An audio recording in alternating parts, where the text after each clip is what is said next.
CM साहब ने एक बहुत ही डिटेल्ड समीक्षा बैठक ली है। प्रदेश में लॉ एंड ऑर्डर की स्थिति को लेकर जो चुनौतियां हैं, जो एक उनका विज़न है कि किस प्रकार से पुलिस और प्रशासन ने आगे चलना है, तो बहुत सारे मुद्दों में बहुत गहनता से चर्चा हुई है। और एक जो सबसे बड़ा मैसेज जो उन्होंने पहले भी कहा है और दोबारा दोहराया कि ज़िले में, फील्ड में जो हमारे डीसी और एसपी हैं या डीसी और सीपी हैं, उनमें पूर्णतः समन्वय रहना चाहिए, पूरा तालमेल रहना चाहिए, और है भी। और फील्ड में भी वो इकट्ठा टूर करें, वो प्रति सप्ताह मीटिंग करें, चर्चा करें, अपने लेवल पे समीक्षा करें। जैसे कि कोई भी जो लॉ एंड ऑर्डर की जो इमरजेंट इश्यूज़ हैं, जो पब्लिक की समस्याएं हैं, जो गंभीर अपराध हैं, उन पर ज़िला स्तर पे ही स्टडी करके, अध्ययन करके उन पे त्वरित कार्रवाई हो सके। तो ये एक बहुत बड़ी बात सीएम साहब ने बहुत इस पे जोर दिया है। इसके अलावा आप लोग जानते ही हैं जो आजकल जो हालात हैं, जो रीसेंट डेवलपमेंट्स रहे हैं देश में भी और प्रदेश में भी, तो उनको लेकर भी चर्चा हुई है। और जैसे कि पाक संबंधित कुछ ऑपरेटिव्स का हरियाणा में अरेस्ट हुआ है, तो उस पर भी चर्चा हुई कि ये हमें जो अभी तक इसमें सफलता मिली है उसको हम कार्रवाई को पूर्ण ना समझें, और ये कार्रवाई एक निरंतर कार्रवाई है, क्योंकि इस पे अभी भी जो ऐसे कोई भी और व्यक्ति हैं जो और अन्य यूट्यूब चैनल्स हैं, उनको भी खंगाला जा रहा है। और कई बार नए चैनल्स नए नाम से उत्पन्न हो जाते हैं, तो उस पर भी नज़र रखी जा रही है। सो ये अब जो प्रक्रिया है, ये तफ्तीश है, ये अभी जारी रहेगी। जो पाक लिंक्ड ऑपरेटिव्स हैं और जो सोशल मीडिया के माध्यम से जो इस तरह का प्रचार, दुष्प्रचार या लिंक्स बना रहे हैं, सो ये this was a big point of discussion. Social media पे नज़र रखने के लिए कोई अलग से मॉनिटरिंग सेल वगैरह? हाँ, मॉनिटरिंग देखिए, हमारे ये पुलिस हेडक्वार्टर में भी है सेल, और हमारे सीआईडी में भी है सेल। सो दोनों ही तरफ से इस पे हम नज़र रखते हैं। जानकारी ये है कि बड़ी संख्या में हरियाणा से ऐसे यूट्यूबर्स को बुलाया गया था पाकिस्तान। क्या उन सभी का भी बिल्कुल, मैंने यही कहा है कि इट इज़ नॉट कि कार्रवाई पूर्ण हो गई है, ये कार्रवाई अभी जारी है, ये ऑपरेशन जारी है, और इन सभी को देखा जा रहा है, स्टडी किया जा रहा है, और कहीं पर भी अगर कोई ऐसे ऑब्जेक्शनेबल मटेरियल या लिंक्स मिलते हैं तो सख्त से सख्त कार्रवाई होगी। हरियाणा से कितनी गिरफ्तारी हुई है?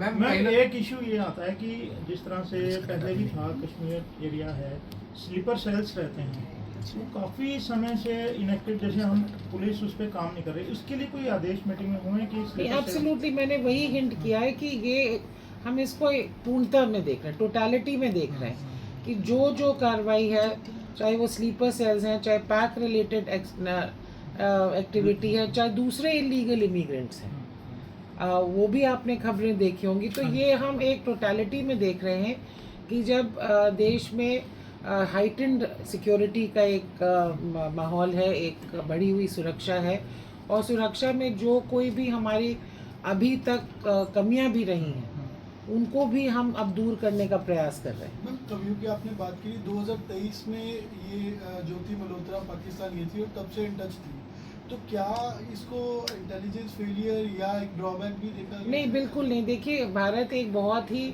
आधुनिक और प्रजातंत्र है, और जब देश विदेश सब जगह हर किसी को आज़ादी है ट्रैवल करने की।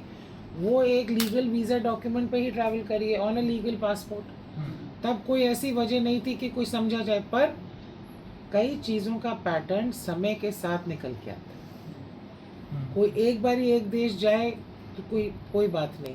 आपने देखा होगा कर्नाटका में एक केस हुआ कि आप एक महीने में 15 बारी दुबई गए।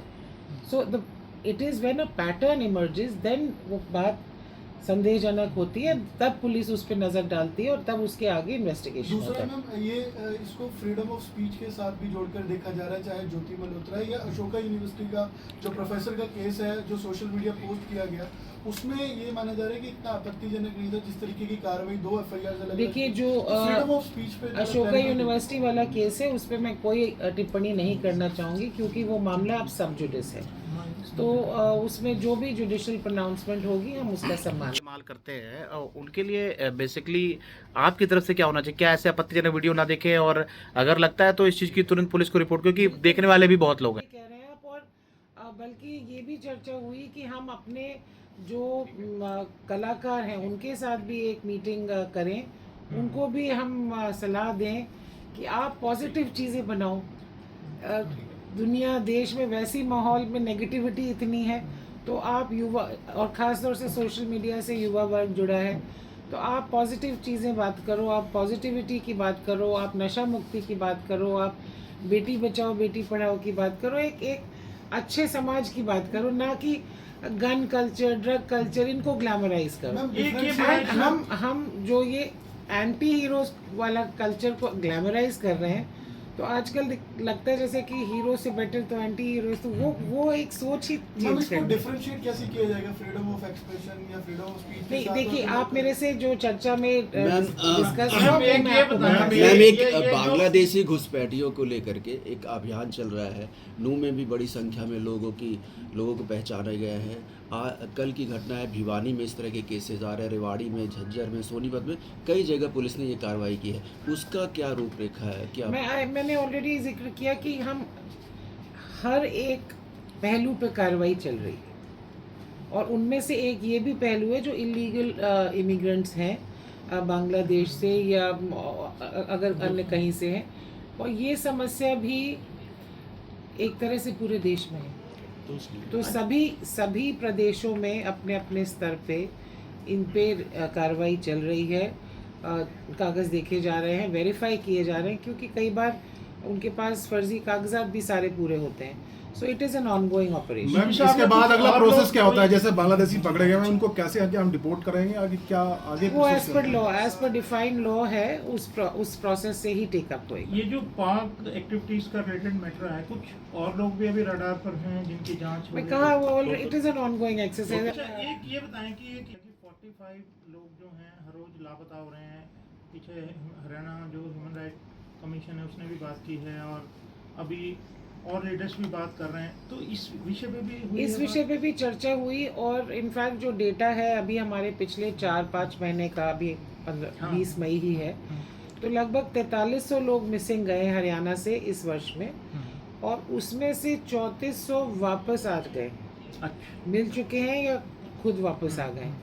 तो इनफैक्ट इस पे बड़ी डिटेल में चर्चा हुई कि हमें इस डेटा को एनालाइज करने की ज़रूरत है। ये अभी डेटा हमने हाल में ही इकट्ठा किया जब ये न्यूज़ चलने लगी, क्योंकि इसमें से कुछ ऐसे युवक हो सकते हैं जो हो सकता है घर से नाराज़ होके गए हों, कुछ युवक युवती हो सकते हैं जो आपसी रिलेशनशिप की वजह से गए हों, कुछ बच्चे हो सकते हैं जो अगर मान लो दोनों माँ बाप लेबर हैं और वो घर से भाग गए परेशान होके, कुछ हो सकते हैं जिनकी किडनैपिंग या ट्रैफिकिंग की गई हो। तो ये डेटा को एनालाइज करके ही हम इसके सलूशन तक पहुंचेंगे। तो आज यही निर्देश दिए गए हैं कि ये जो डेटा है इसी साल का, उसको हम एनालाइज कर लें, क्योंकि देखिए जहाँ तक बच्चों की बात है, एक मिसिंग चिल्ड्रन हेल्पलाइन है वात्सल्य करके, और वो सॉफ्टवेयर है जो मिसिंग बच्चों को पूरे इंटर स्टेट मैच करता है। So this we are going to analyse the data and then see कि किस तरह की ये समस्या है और किस तरह का उसका सोल्यूशन। और ये चर्चा थी कि हरियाणा में जितने भी पाकिस्तानी उनको सबको, तो क्या अभी तक हरियाणा पाकिस्तानियों से मुक्त हो चुका है, या अभी भी पुलिस तलाश कर रही है इन लोगों की?